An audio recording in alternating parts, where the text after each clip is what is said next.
Elvira Makmur Caniago tak menyangka 16 tahun pernikahannya dengan Aibda Roni Saputra berakhir tragis. Dalam persidangan di Pengadilan Negeri Medan pada Senin 21 Juni 2021, dengan sedih dan terpukul, Elvira memberikan kesaksian akibat kejadian tragis yang diperbuat suaminya. Aibda Roni Saputra adalah polisi yang bertugas di Polres Pelabuhan Belawan. Dia berusia 45 tahun dengan keji menghabisi dua gadis muda, yaitu Rizka Fitria usia 21 tahun dan Aprilia Cinta usia 13 tahun. Insiden terjadi di rumahnya yang terletak di Kelurahan Rengas Pulau, Kecamatan Medan Marelan, Kota Medan pada hari Minggu 21 Februari 2021 sekitar pukul 9 pagi. Kemudian satu hari setelah kejadian naas itu, kedua jenazah ditemukan di tempat terpisah pada tanggal 22 Februari. Jenazah Rizka ditemukan di kawasan Deli Serdang, sementara Aprilia di Medan Barat. Bagaimana awal kisahnya? Mari kita telusuri fakta ceritanya.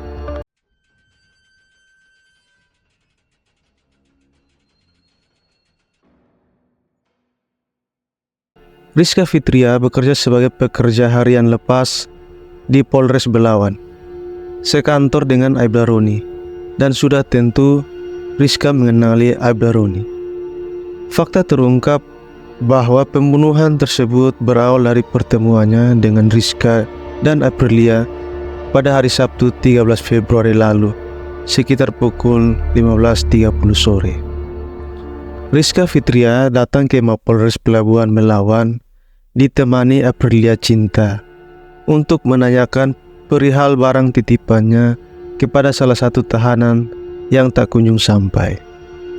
Kepada Aibda Roni yang saat itu tengah melaksanakan tugas piket jaga tahanan, mengatakan kepada Rizka akan mencari dan mengabarkannya jika sudah menemukan barang tersebut. Kemudian mereka saling memberikan nomor ponsel mereka agar nantinya mempermudah Aibda Roni mengabarkannya bila sudah menemukan barang titipan itu. Rizka Fitria yang sama sekali tidak menaruh curiga pun kemudian memberi nomor teleponnya. Dari sinilah pintu malapetaka itu terjadi. Sejak perjumpaan itu, beberapa hari berlalu. Aibda Roni Saputra ternyata diam-diam tertarik dengan Rizka Fitria, sehingga dia membuat suatu rencana untuk berjumpa dengan Rizka. Untuk melancarkan aksinya, Aibda Roni memanipulasi sebuah cerita terkait barang titipan Rizka dan membuat janji bertemu dengannya. Mereka bersepakat untuk bertemu, tetapi Rizka tidak datang sendiri. Dia mengajak Aprilia bersamanya. Saat tiba di tempat perjanjian, posisi Aibda Roni saat itu sudah berada di dalam mobil dan melambaikan tangan kepada Rizka. Setelah itu, Aibda Roni menyuruh kedua korban masuk ke dalam mobilnya. Mobil langsung tancap gas menuju gerbang tol Cemara Asri. Kedua korban semula duduk di bangku tengah mobil. Namun di tengah perjalanan, Aibda Roni meminta Rizka pindah tempat duduk di sampingnya dengan alasan agar lebih enak berbicara. Rizka menurutinya dan lagi-lagi tidak menaruh curiga. "Masalah titipan uangmu dan handphone nantilah kita ambil," ucap Aibda Roni sambil mengarahkan mobil keluar dari tol Cemara Asri.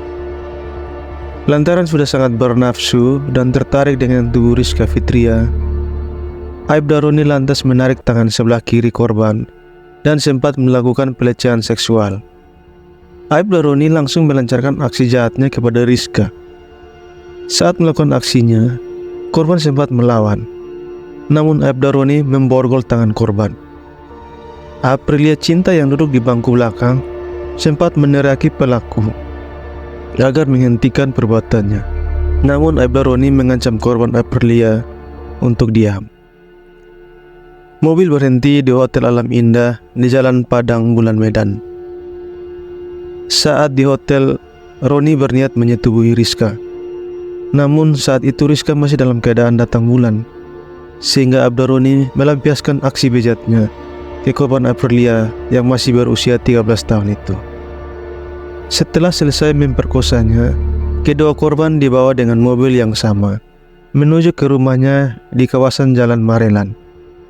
Di dalam mobil, Abdaroni kembali melakukan penganiayaan kepada korban dengan memborgol kedua tangan korban, kemudian menutup mata serta menyumpal mulut kedua korban. Abdaroni kemudian mengancam korban untuk tidak menceritakan kejadian ini. Sesampai di rumah pelaku, kedua korban langsung disambut oleh istri Abdaroni, Elfrina Makmur Caniago. Begini keterangan Elfrina di pengadilan. Elfrina terkejut dan bertanya, "Ada apa ini, Pak?" Suaminya mengatakan kalau kedua korban merupakan tangkapan kasus narkoba. Elvira menyaksikan wajah kedua korban dalam keadaan lemas dengan kondisi mulut dibalut lakban. "Kamu jangan banyak bertanya," kata suaminya. Elvira diancam pakai keris, didekatkan ke perutnya. Lalu dia dibentak, disuruh masuk ke kamar. Karena takut, dia segera masuk ke kamar, terus dikunci dari luar. Dia juga tidak tahu lagi apa yang dilakukan suaminya setelah itu. Satu malam dia dikurung. Waktu Abdaroni pulang piket, Elfrina memanggil. Dia mengendor-gendor pintu kamar, tetapi tidak dibuka.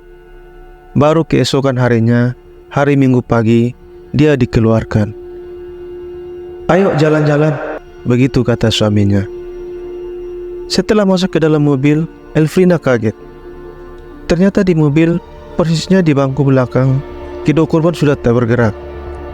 Elfrina saat itu tidak bisa memastikan apakah kedua korban sudah meninggal dunia atau belum. Hanya saja, keduanya sama sekali tidak menunjukkan tanda-tanda kehidupan lagi.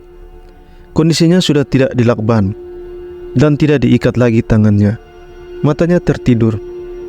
Cuman dia tidak tahu sudah tak bernyawa apa masih hidup. Karena penasaran, Elfrina sempat bertanya pada suaminya tentang kondisi kedua korban. Namun pertanyaannya itu dibalas Abdaroni, "Jangan banyak tanya kamu," dengan ancaman keris di bagian perut. Dia diancam lagi. Dia kembali ketakutan dan tidak berani lagi bertanya apa-apa. Selanjutnya dia dibawa putar-putar sampai ke daerah Perbaungan sekitar jam 8 malam. Mobil berhenti. Abdaroni cepat-cepat turun dan membuka pintu samping. Ditariknya satu orang korban, lalu dibuang. Dia masuk lagi ke dalam mobil, terus tancap gas. Elfrina tetap duduk dengan 1000 bahasa, penuh ketakutan dan tidak berani berkata apa-apa. Menyaksikan suaminya membuang salah satu jenazah itu. Setelah dari Perbaungan, mereka singgah di kawasan Batangkuis. Ketika itu, mobil dihentikan di satu sungai kecil. Lalu suaminya membuang sebuah handphone dan bungkusan plastik yang tidak Elfrina ketahui isinya.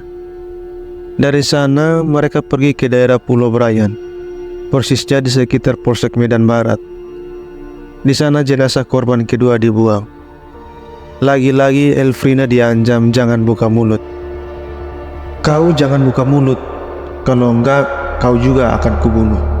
Begitulah kronologis kesaksian Elfrina yang menyaksikan langsung proses pembuangan kedua jenazah korban pembunuhan suaminya itu.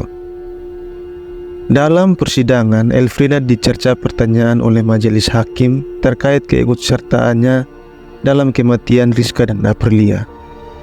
Meski demikian, sambil menangis terseduh-seduh, Elfrina mengaku tidak mengetahui bagaimana suaminya menghabisi nyawa kedua korban. Kemudian hakim bertanya, bagaimana hubungan antara Elfrina dan suaminya Roni. Ia mengaku suaminya memang sering bersikap kasar padanya. "Memang sering kasar, Pak, tapi sama saya aja. Yang lain anak enggak kasar. Tapi saya enggak menyangka sampai begini, Pak," ucap Elfrina. Usai mendengar keterangan saksi, terdakwa Roni yang mengikuti sidang secara daring tidak membantah semua keterangan istrinya itu. "Benar itu semua, Pak Hakim. kata Aibda Roni. Putusan Pengadilan Tinggi Medan menjatuhi hukuman mati kepada Aibda Roni Saputra. Namun dia mengajukan banding, akan tetapi ditolak. Putusan diketuk majelis hakim dan tetap menjatuhi Aibda Roni Saputra dengan hukuman mati. Terbukti bersalah karena melakukan pembunuhan berencana yang keji terhadap kedua wanita muda. Hal yang memberatkan terdakwa yakni perbuatannya menimbulkan penderitaan yang berkepanjangan bagi keluarga korban. Kemudian perbuatan terdakwa juga dinilai sangat meresahkan masyarakat dan seorang korbannya Aprilia yang masih di bawah umur. Di luar ruang sidang Pengadilan Negeri Medan, keluarga korban saling berpelukan sambil menangis. Meski divonis hukuman mati, mereka masih tidak percaya anaknya dibunuh secara keji. Ibu Aprilia Cinta sampai tak sadarkan diri usai vonis dibacakan. Ia sangat sedih mengingat kejadian yang menimpa anaknya. Makan pun masih disulangi, pergi sekolah pun masih disisiri rambut anakku. Ya Tuhan anakku, tangisnya pecah. Sementara itu Ibu Rizka Fitria juga menangis pilu. Katanya, mereka 6 bersaudara, dia satu-satunya anak perempuan. Keluarga korban mengatakan, kami merasa puas karena dia sudah dihukum mati setimpal dengan perbuatannya. Teman-teman, bagaimana pendapat teman-teman mengenai kondisi keluarga yang ditinggalkan? Kekuatan yang paling besar adalah kesabaran. Semoga keluarga korban sabar menerima ujian ini.